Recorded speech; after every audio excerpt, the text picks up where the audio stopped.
नमस्कार प्रिय दर्शकों, हाजिर हूँ। आज से कुछ दिनों पहले मेरी एक अपने सहपाठी मित्र से या आप कह सकते हो गुरु जी से भेंट हुई, क्योंकि देखिए भाई, वह है तो उम्र में और अनुभव में मुझसे बड़े, किंतु मुझे अपना शिष्य नहीं मानते। तो एक तरह से हम उन्हें अपना गुरु ही मानते हैं। तो एक गुरु जी से भेंट हुई, उनके पास कुछ ज्योतिष के ऐसे सूत्र थे। उन्होंने कहा कि इन सूत्रों को मैं काफ़ी दिनों से चुनकर बहुत सारी जन पत्रिकाओं पर इसको घटित करके देखा है, जिनमें से कि 100 जन पत्रिका देखो, तो उसमें से 80 जन पत्रिकाओं में यह सूत्र बहुत ही सटीक अच्छा खासा बैठता है। तो मुझे भी उन्होंने वह सूत्र दिखाए, मुझे लगा कि भाई यह सूत्र मैं तो एक ही प्रकार से परखता हूँ, मैं अपनी इस चैनल के माध्यम से, वीडियोज़ के माध्यम से आप लोगों के सामने दूँ और आप लोग उन सूत्रों की पुष्टि करके कमेंट में सूत्र सिद्ध है कि नहीं, यह बतलाओ। दर्शकों, हाजिर हूँ आज उन्हीं के दिए हुए कुछ सूत्रों को लेकर, जो कि यहाँ पर जो मैंने खाली जन पत्रिका ली है, इसमें आपको बतलाऊँगा कि कौन-सा ग्रह कहाँ पर बैठने पर क्या फलादेश होता है तथा कौन से वह गुप्त सूत्र हैं। देखिए, गुप्त सूत्र तो सभी है, क्यों? क्योंकि यह सूत्र उनके बनाए हुए हैं। उन्होंने इन सूत्रों को खोजा है। अब देखिए, बनाने का मतलब ये नहीं कि उन्होंने अलग से कुछ बनाया है, अलग से कुछ नहीं बनाया होगा। हाँ, कुछ ऐसे सूत्र रहे होंगे, कुछ ऐसे ग्रह भाव या आप कह सकते हो कि भाव प्रधान ग्रह रहे होंगे, जो कि जहाँ पर बैठे, जिस भाव में बैठे, तो वहाँ पर बैठने से कुछ उनके अंदर एक अलग एनर्जी आती होगी। उनके अंदर कुछ एक अलग फलादेश होता होगा। तो उन्होंने उन्हीं सूत्रों को अपने एक नोटपैड पर लिखा और आज तक सँजो कर रखा था। दर्शकों, आप यदि ज्योतिष में रुचि रखते हो, जो कुंडलियाँ देखते हो, तो आपको पता होगा कि कुंडली देखने के लिए यह ज्योतिषीय सूत्र कितने महत्वपूर्ण होते हैं। तो आइए कौन-कौन से सूत्र हैं, उन सूत्रों पर चर्चा की जाए। तो दर्शकों, हमारा जो पहला सूत्र है, वह कहता है कि शनिदेव कुंडली के दूसरे स्थान में हो। दूसरे स्थान को धन भाव से जोड़ा जाता है और उन्होंने सूत्र में कहा है कि यदि कुंडली के दूसरे स्थान में शनिदेव बैठ जाए, यहाँ पर सिर्फ शनिदेव बैठे हों, तो यह शनिदेव जातक अपने जन्म स्थान से कहीं दूर दूर जाकर बिज़नेस करे, नौकरी करे, तो उसे वहाँ पर बहुत ही अच्छी खासी तरक्की मिलती है। वह वहाँ पर अपने, आप कह सकते हो, जैसा उसने सोचा था, वैसा घर, मकान, प्रॉपर्टी, ज़मीन, जायदाद, 4 व्हीलर, 2 व्हीलर सब कुछ उसके पास होता है।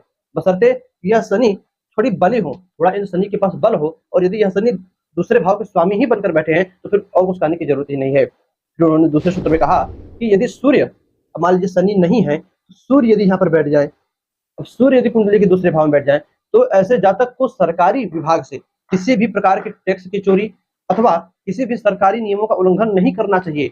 नहीं तो ऐसे जातक के ऊपर जीवन में कभी ना कभी एक बार बहुत भारी सरकार की पेनाल्टी, जुर्माना लगता है, जिसमें कि उसे उसे एक धन का बहुत बड़ा हिस्सा गंवाना पड़ता है।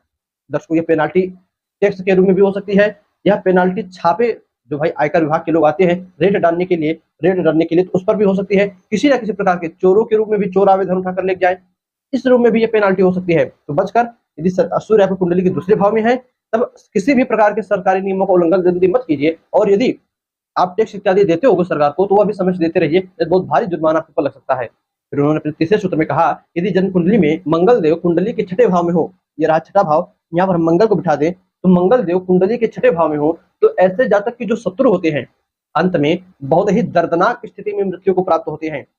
अब देखिए, यह सूत्र इस पे तो उस जातक का कुछ विचार मत हो ही नहीं सकता। उसके जो शत्रु होते हैं, जिसे वो अपना शत्रु मानता है, देखिए पूरे देश को शत्रु माने तब तो नहीं हो सकता। कुछ, हाँ, कुछ ऐसे होते हैं जिन्हें कि लगता है कि ये मेरा सबसे बड़ा शत्रु है, मेरे हर काम में ये अड़चन डालता है, और आज से नहीं डाल, 1-2 महीने पहले से नहीं डाल रहा है, शुरू से, जब मैं से जान रहा हूँ तब से लेकर आज तक ये मेरे काम में अड़चन डाल रहा है। तो ऐसे लोगों की, जातक के शत्रु की मृत्यु बड़ी ही दर्दनाक होती है। दर्शकों, फिर सूत्र में उन्होंने अपने कहा कि सूर्यदेव कुंडली के तीसरे, चौथे या आठवें भाव में हो। पुनः नोट कीजिए, सूर्यदेव कुंडली के तीसरे, चौथे या आठवें भाव में हो, तो ऐसा जातक अपने परिवार से, अपने स्वयं के कारण अलग हो जाता है।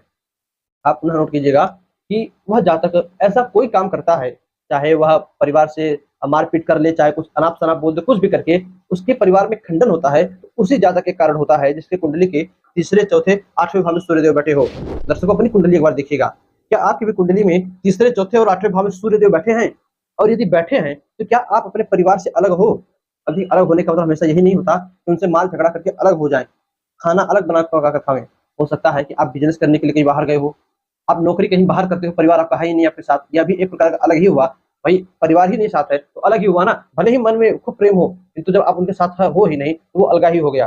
तो तीसरा भाव, चौथा भाव और कुंडली का 8वां भाव, सूर्यदेव बैठे हों, तो जातक अपने परिवार से स्वयं के कारण अलग हो जाता है। उन्होंने अपने अगले सूत्र में कहा, मंगल देव यदि कुंडली के दूसरे भाव पे अपनी दृष्टि डाल रहे हों, तो ऐसे जातक को बहुत ही सोच समझकर कोई काम करना चाहिए, क्योंकि पहले तो गलत काम करता है, फिर बाद में पछताता है। दूसरे भाव में बैठे ना हो, सिर्फ दृष्टि हो। दृष्टि कैसे पड़ेगी? 1 2 3 4 मंगल कुंडली के एकादश भाव में हो जाए, 5 6 7 मंगल कुंडली के जो है आप कह सकते हो अष्टम भाव या सप्तम भाव में हो जाते हो। 7 8वीं दृष्टि, यहाँ से 7वीं दृष्टि, और 1 2 3 4 यहाँ से चौथी दृष्टि। मंगल की 3 दृष्टियां हैं, चौथी, 7वीं और 8वीं। मंगल देव कुंडली के सप्तम भाव में, अष्टम भाव में, एकादश भाव में बैठे हों, उनकी जो है 8वीं 7वीं और चौथी दृष्टि कुंडली के दूसरे भाव पर पड़ती है। दर्शकों, इस स्थिति में जहाँ तक जो भी काम करे बहुत से सोच समझ कर करे, अन्यथा बाद में बड़ा ही पछताता है। जो कोई बातें बोले बहुत सोच समझ कर बोले, अन्यथा बाद में बहुत पछताता है। फिर उन्होंने कहा कुंडली के यदि छठे भाव में भी बुध बैठे हो, कुंडली के छठे भाव में बुध बैठे हो, तब भी ऐसा जातक कोई काम बहुत सोच समझ कर करे, नहीं तो बाद में मजाक का पात्र बन जाता है। बहुत सोच समझ कर बोले। देखिए दर्शकों, ये सूत्र तो मैंने हमेशा आजमाया है, मैंने स्वयं आजमाया है।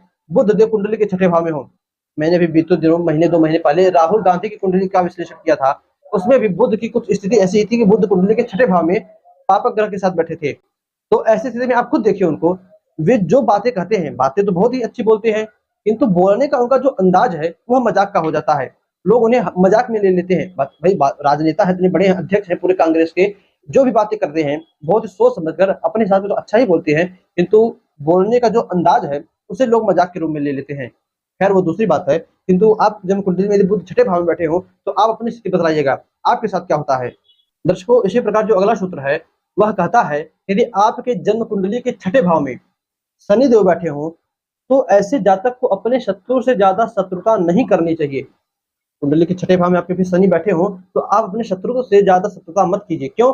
क्योंकि सूत्र कहता है कि ऐसे जातक का शत्रु स्वयं परेशान है। उस जातक की कुंडली में शत्रुहंता योग बना है। हम यहाँ पर शनि को बैठा ही देते हैं। हाँ, तो शत्रुहंता योग बना है, ऐसे जातक का शत्रु स्वयं परेशान है। यदि वो अपने शत्रु से और शत्रुता करेगा तो बेचारा और परेशान होगा, तो उसकी बददुआ भी आपको लग सकती है। तो देखिए, हमेशा दुआ लिया करिए, बददुआ से बचा करिए। तो शनि देव कुंडली के छठे भाव में हो तो अपने शत्रु से ज्यादा शत्रुता मत कीजिए। फिर इसी प्रकार मंगल देव कुंडली में आपके मंगल देव नीच राशि में बैठ गए हो, तब भी ऐसी स्थिति में जातक को चाहिए कि वह हर काम बड़ा ही धैर्य रहकर स्थिरता से करे। खैर तो ये तो मेरा कहना ही गलत है, क्योंकि जिसके कुंडली में मंगल देव नीच के बैठे हो, ऐसा जातक कोई भी काम धैर्य पूर्वक नहीं कर सकता। उसके अंदर हमेशा उथल पुथल मची रहती है, कब मेरे पास आए, कब जल्दी से खत्म करे। हर काम बहुत जल्दीबाजी में करता है, किंतु बहुत सोच समझ कर आप निर्णय लीजिएगा। आपकी कुंडली के कुंडली में जो है नीच राशि यानी कर्क राशि में मंगल देव बैठे हैं तब। दर्शकों, ये कुछ सूत्र थे जो कि उनके अनुसार सिद्ध थे। मैंने उन सूत्रों को आपको बतलाया। अब आप बतलाइएगा, आप अपनी कुंडली देखिए, दूसरों को छोड़िए। अच्छे अच्छे सूत्र थे, आप अपनी कुंडली देखिए, इन सूत्रों के अनुसार कौन कौन से ज्योतिषी यह सूत्र आपकी कुंडली में बैठ रहे हैं तथा आपके साथ किस प्रकार का फलादेश होता है। दर्शकों, कमेंट अवश्य कीजिएगा। चलिए बस आज की तरह ही इजाजत दीजिएगा, हमें पुनः से मुलाकात होगी किसी नए वीडियो में नए टॉपिक के साथ। तब तक के लिए नमस्कार।